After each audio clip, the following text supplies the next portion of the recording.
Title: The Fortitude of Native Peoples, a Different Conclusion to the Era of Discovery.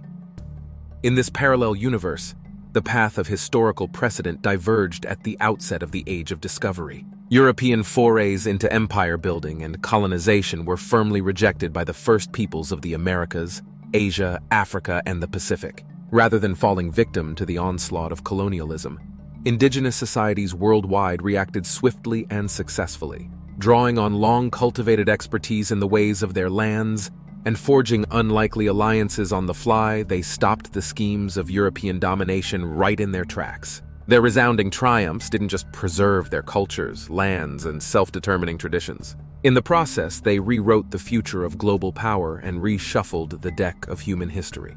When European powers started to explore the world in the 15th century, they found a variety of civilizations.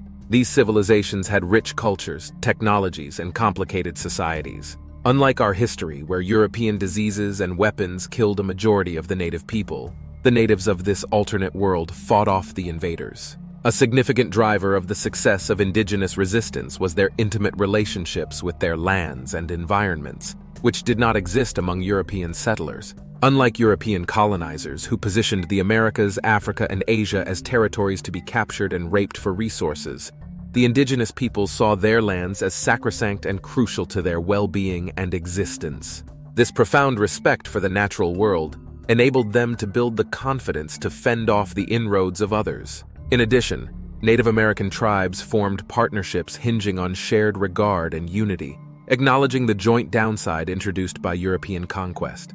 Business connections and official relationships were initiated, sanctioning the interchange of merchandise, comprehension and skill, and calculated military backing. By dint of these compacts, indigenous people invested their wealth and ability to face the colonialists from various sides. Throughout the Americas, the Aztecs, Incas, Maya, and many other Native American tribes banded together to form cohesive resistance movements against the invading Spanish, Portuguese, English, and French. Using their vast knowledge of the land and fighting using guerrilla tactics, indigenous fighters managed to wound or kill a significant number of Europeans, driving them out of the land, forcing unwanted settlers to find it virtually impossible to keep a sustained presence. Likewise, in Africa, ancestral empires such as the Ashanti, Zulu, and Songhai battled European attacks against their land by intersecting military muscle with diplomatic strategies. By partnering with their neighboring empires and using their vast knowledge of the surroundings to beat the foreigners at their own game. Across Asia, the European invasion in the 16th and 17th centuries was successfully fended off by civilizations such as the Ming dynasty in China, the Mughal Empire in India, and the Ottoman Empire in the Middle East. How did these powerful societies take up this challenge of unprecedented magnitude at a time when the gun advantages had shifted decisively to the marauding Europeans? The Ming took the lead. By the early 15th century, the emperors of China had created an unusually successful and stable empire, and were in a confident mood.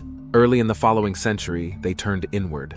The world was so peaceful, the Ming thought, that they did not need to pay attention to it anymore.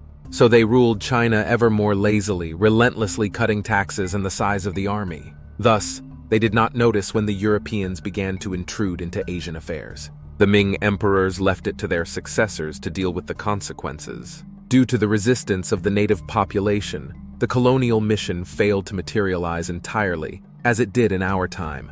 No massive replacement, exploitation, and subjugation of the native peoples occurred, and the social, economic, and political organizations of the colonized territories remained unchanged.